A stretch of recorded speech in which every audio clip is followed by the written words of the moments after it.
Dustin, we won! Go, Manny Malholtra for goal! Oh yeah, 1-0. What a crazy game. Silovs standing on his head.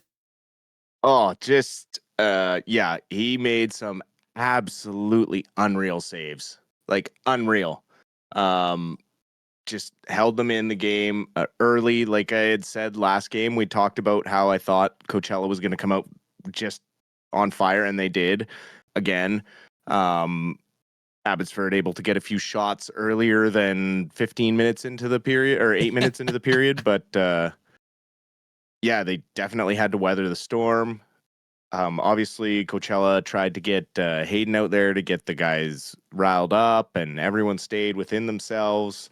Played a pretty disciplined game. Kara had a tripping in the third there that was a little bit, you worry about those ones in the third period, but then Coachella took one late too. Both these teams were really well matched all season. They did this kind of really tight games. And Coachella is also back-to-back Western Conference champions in the Calder or in the AHL. So they are not a slouch team.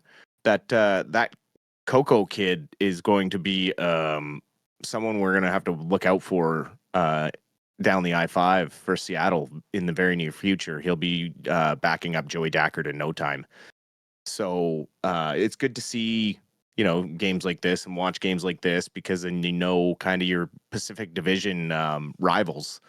A lot of these teams are our rivals within the conference, or within the division. So, your usual suspects having an incredible game. Sammy Blais is not without a big hit in any game in these playoffs. Absolutely loving his third line checking role, and then also getting time on the first line power play.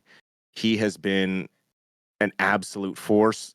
I've said it 100 times. That kid is going to be back in the NHL next year, whether it's with the Canucks or someone else. He's only 28 years old. He's a Stanley Cup champion. He played on the Blues Stanley Cup team in 2019. Like, he has experience, and he's still very young, and he was kind of given up on because he was thrown on the injury prone pile. Mm-hmm. And he got some surgeries that his team didn't agree that he needed. And he has kind of rekindled his career, and it's really nice to see someone work hard and make the effort to get back into it.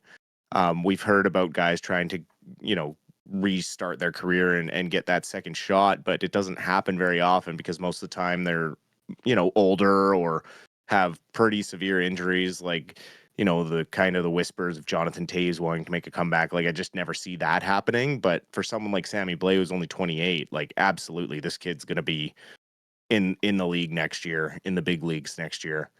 Max Sasson getting the goal on the power play, just working hard in front of the net, banging in a rebound. Kirill Kudryavtsev with the shot from the point, being set up from Sammy Blais. So again, getting another point to add to his lead in the AHL playoffs. So he is now up to 8 points in the playoffs, which is, again, I can't say enough about the guy.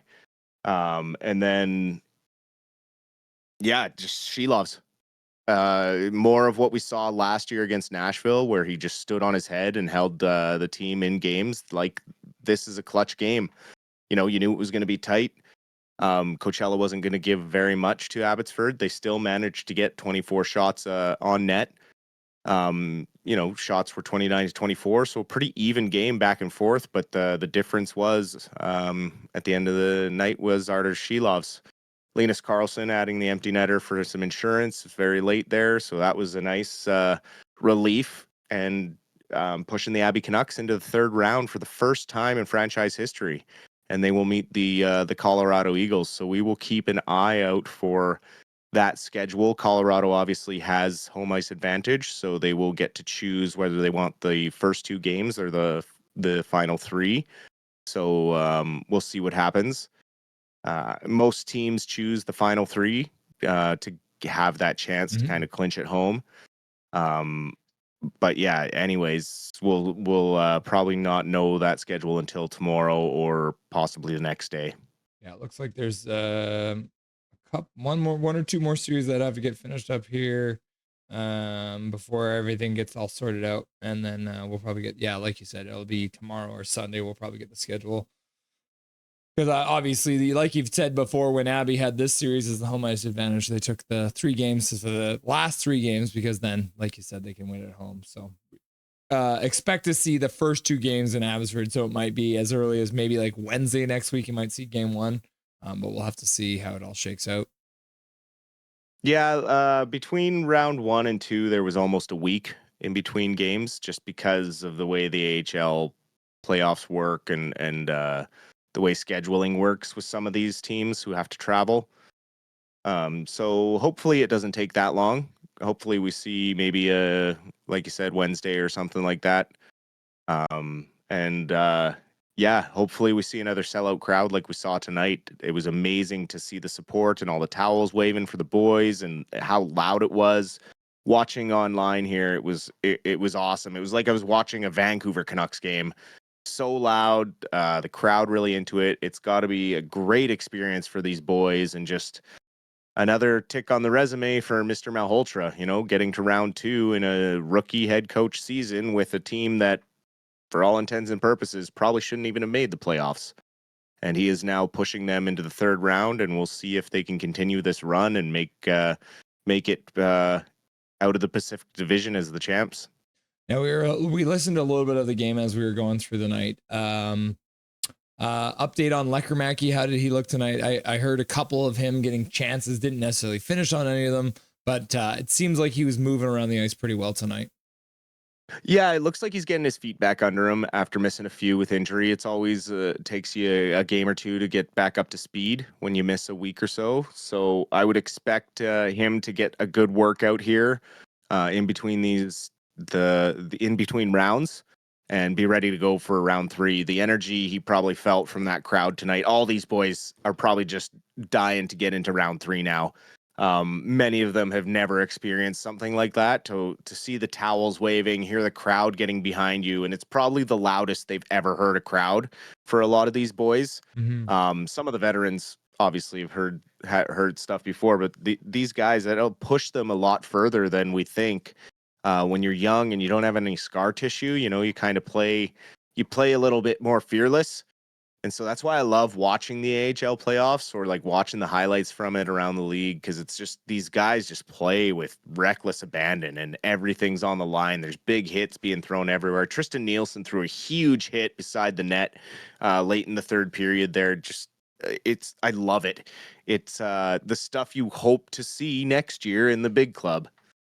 Yeah, Jujhar Khaira tonight didn't get on the score sheet, but he had 4 points, obviously, in the 2 games leading up to this one. But Jujhar Khaira at 4 penalty minutes, obviously the tripping call in the 3rd period wasn't great. But just been, even when he's not on the score sheet, when it comes to the goal scoring, it seems like he's just been a really good physical addition to the Abbotsford Canucks. Absolutely. And he is using that veteran presence as someone who's played in the NHL, played in the AHL, to his advantage. And they did an interview with him and he was talking about how it was funny, getting advice going into this game from the Sedins, who he has played against in the NHL. And, he said it's just really cool how his career has kind of come full circle into this, being able to be a veteran and help these young guys through these tough situations. And he seems to really be thriving in that role as a leader. And ever since he came here from the AHL trade deadline, he's really just loved being kind of with his hometown AHL team, right? He's a Surrey boy. Him and Baines both just look like they really enjoy playing for Abbotsford, and I've really enjoyed watching them together too. It's really great that Khaira, Blais, and Smith 3rd line has been unreal this whole playoffs. Wow, the points they're putting up there almost seem like more like a first line. Yeah, and there are 3rd line checkers. Yeah.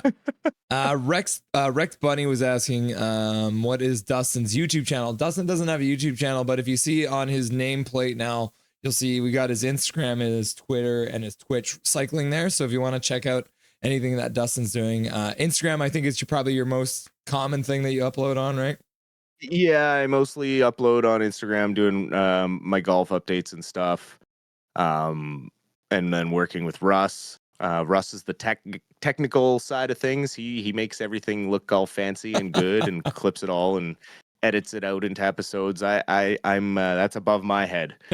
So yeah, no, I used to stream a lot of video games, but now that I'm practicing so much more golf and that, I don't have as much time on my hands. So Instagram, and then I guess X now it's called. I'll post Canucks. I'll comment on Canucks stuff there, Canucks news.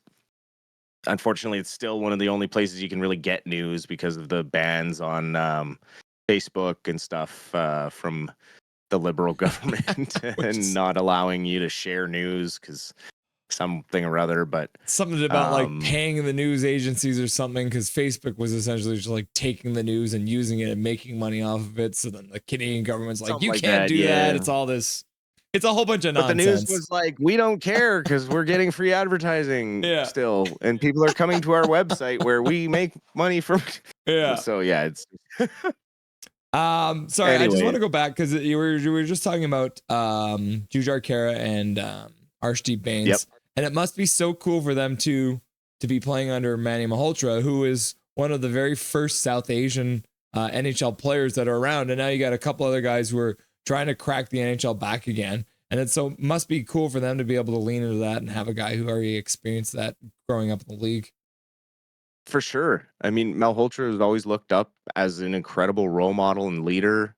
He always played the game with integrity. Out in the community, he was always involved, helping out with charity things, and I believe he probably still is doing stuff out in the community. Mm-hmm. You just don't hear about it when it's guys that are kind of retired or involved with the coaches. You don't really hear about the stuff they do anymore. But I guarantee you, he's probably still involved with the Canucks network in some way. He's always he started his coaching career here, with Travis Green, right? Like, and was a development coach right out of retirement. So he's been a Canuck through and through, and so it's great for them to have that role model and a guy who probably went through some not nice stuff early on in his career. So I'm noticing on the Canucks roster, we didn't get Atu Ratu in the lineup. Is that due to injury, or is that just a rest thing, or what's the deal with Atu Ratu not playing tonight? I believe he has an injury. He was out of the lineup last game as well, and then Klimovich as well was nursing a little something. But also, if it went with a little bit of an ain't broke, don't fix it mentality tonight. Last game, this was the roster that won that game, so. They ran with it again tonight, and the other guys who were a little banged up, they probably would have played next game if needed, but it wasn't necessary. This was they were able to seal the deal tonight and give those guys a little extra rest, which is great. Big Hog Hockey says, Katie, if you're not careful, I'm taking Dustin for myself. KJ says, just the right amount of scuffed, and then KJ says, he's a tripod, and Katie says, ha ha ha, I'm fully aware. I'm the luckiest. Hard eyes, hard eyes. If you want to know the tripod, you have to watch Austin Powers. For all you Her young words, kids. not mine. I mean, I'd be embarrassed, but I feel like. Are you going? You're going really red in the face there, Dustin. That's so weird. So Ty Mueller. And yes, I do have AHL TV. Yeah. Ty Mueller is getting the praises sung by the Brian Astle for the Abbey Canucks play-by-play, doing absolutely amazing stuff. Do you think he's kind of a dark horse to make the Canucks roster next year, the Vancouver Canucks, or is he gonna get another year to marinate down in the Abbotsford team? I think he'll be the first call-up center when we need injury help. He'll be that extra guy, but I don't think he's ready to be a full-time NHLer yet. We have so many guys ahead of him in the depth with our bottom six. It'd be different if he was a top 6 like scoring offensive guy, but because he's a bottom 6 grinder, we really have, we got Max Sasson, Atu Ratu, even Chase Wouters, right? Is that kind of player. Nate Smith is a is a grinding center. So we kind of are rich in that department, and we need more guys up top. But he'll definitely be the first call up when we need help. So we haven't done this in a while because we haven't been doing Canucks games. But if you were to call the 3 stars for tonight's game between Coachella and Abbotsford, who are your 3 stars of the game?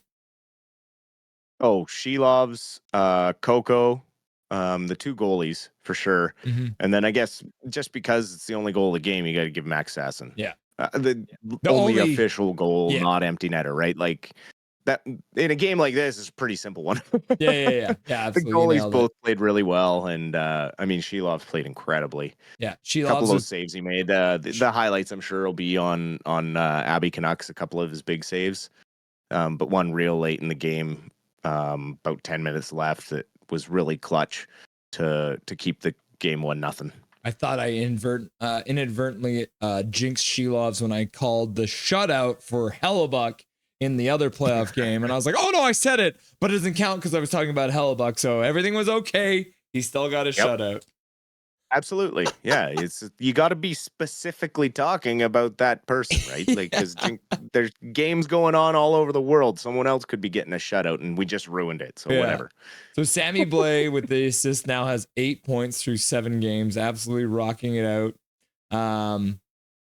Really having that Stanley Cup winner on that team, that's got to be a driving force for this team with a lot of the cohesion that you're seeing, just the full buy-in. Him and Malholtra have got to be just having these guys eating out of the palm of their hands at this point, eh? Oh, for sure. I mean, Malholtra has been to the Stanley Cup final as well with the Canucks. I mean, he had that eye injury and worked really, really hard to come back and play in the finals. And, he knows exactly what it takes. He had the teammates alongside him, and he's also seen how hard it is when you lose. So I'm sure he's got a lot of the right things to say to these young guys, and he has some veterans that he can pass messages on that might be able to pass them on a little more effectively to certain guys. And that's really, really good to have that type of relationship. You can see how much respect all these guys have for Manny Malholtra. And I mean, why can't you? The guy could probably outwork 90, pretty much all these guys on the team. I bet you he bangs and clangs more weight than them in the gym. 100%. Yeah. He's outworking most of these guys every day. And so you will likely get the best out of your guys if you're showing them what it takes to be an elite hockey player, and you can still get on the equipment and show them what it means. Similar to Rod Brindamore in Carolina, right? Like the guys say he's a freaking maniac in the gym, right? And half the guys can't keep up with him. So looking ahead to the next series against the Colorado Eagles, do we have a kind of an idea of like how well did they play against the top team in their division over the course of the regular season? I don't have that breakdown yet of the split, but I'm sure it will. Teams, Abbotsford. Let's see if I can find it. Yeah, I'm trying to look it up too right now. It's the AHL, so they don't have quite the amount of resources the NHL does to come up with their stats. So sometimes it's a little harder to find it. I feel like it was a pretty evenly split break match, everything though, down right? individually. Yeah. I can be quick here. They did the 50-50 November, 1-1 in November. Canucks beat them twice in December, 6-1, 5-2. So 3-1 Canucks season series. And then Canucks beat them again 4-1. Then Colorado beat them 4-2 season series. Then Canucks beat them twice, 6-2 season series. 6-2 season series against the Colorado Eagles for the Vancouver Canucks. So they have matched up well against them so far this year. Yeah, for in the back of my brain, well, way down there in the memory banks, it was. I felt like the Abbotsford Canucks held their own against the top team in their Yeah, division. they really did. And I would expect it's going to be a close series because a lot of those games were 2-1 or 3-2. But I think 3 of those games, the Canucks blew them out. 4-1, 5-2. There was a 6-1 on there as well. So we will see, because the goaltending is the question mark when it comes to the Colorado Eagles. There's no question they can score plenty of goals. They have decent defense.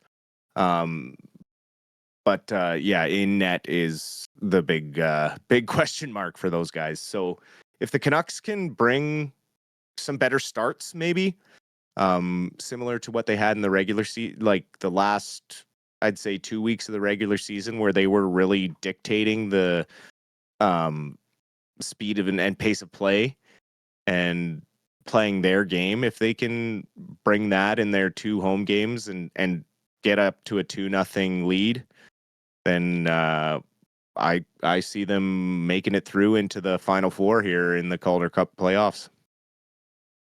And it did take Colorado the 4 games as well to beat San Jose Barracuda, because they defeated them in the Pacific Division Finals 3-1, and then Abbotsford just defeated Coachella 3-1 too. So rest wise, it should be pretty even between those 2 teams. So you're not worried about one team having played a longer series. Although obviously Vancouver didn't get the bye through the first round, but it was only the 3-game series. So I don't think we're too worried about the Canucks needing more rest or anything like that. No, I think they'll be ready to go. Yeah.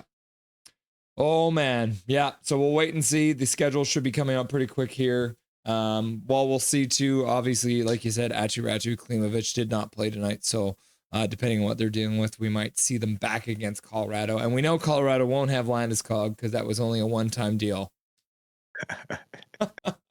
Yeah. Awesome, Dustin. Is there anything you want to say to chat before I let you go for the night? Oh, thanks for the questions as always. Appreciate everyone hanging out, and good job with your stream, Russ. And thanks for having me as well and letting me rant about these Abbotsford Canucks. I'm looking forward to updating some more wins and victories here coming up in round 3. And yeah, as more Canucks news comes out, we'll obviously chat about that as well. Yeah, and me and Dustin are working on a new little feature. His buddy Aaron, who is a big hockey guy as well, we're going to be doing some Fortnite and Canucks talk. We'll probably start doing that pretty quick here. And then obviously once the summer rolls around and there's no streams on, we'll be looking to do just kind of Canuck updates videos, so you guys don't have to miss me and Dusty chatting about Canucks hockey. Oh yeah, there'll be news like the draft and stuff and things moving up to the draft. They might even make a trade like randomly in the middle of summer when nothing's happening. So who knows? And obviously we're gonna have a coaching decision to discuss here eventually. I don't think it'll get announced until the Calder Cup playoffs are complete, but that's just a speculation that I have personally. I hear all of the people out there that are being considered, and it's like, do you really want another recycled coach? If you look at some of the rookie coaches that have had success, John Cooper, Mike Sullivan, guys like that who got promoted, Bruce Cassidy got promoted out of the AHL.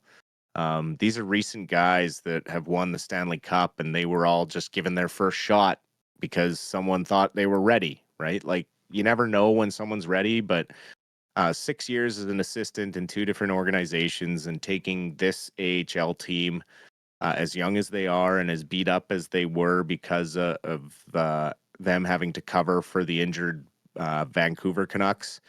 I absolutely think that it's time for a culture reset. And the way you do that is with a young rookie head coach that can build his own culture and work with the team for a long period of time. You don't want a guy who's 65 years old that can age out and be a lost voice in the room. I think it's time for the Canucks to be one of those teams that takes a chance. And I really think Manny Malholtra is the best guy for this job, given the work he has done with our young talent.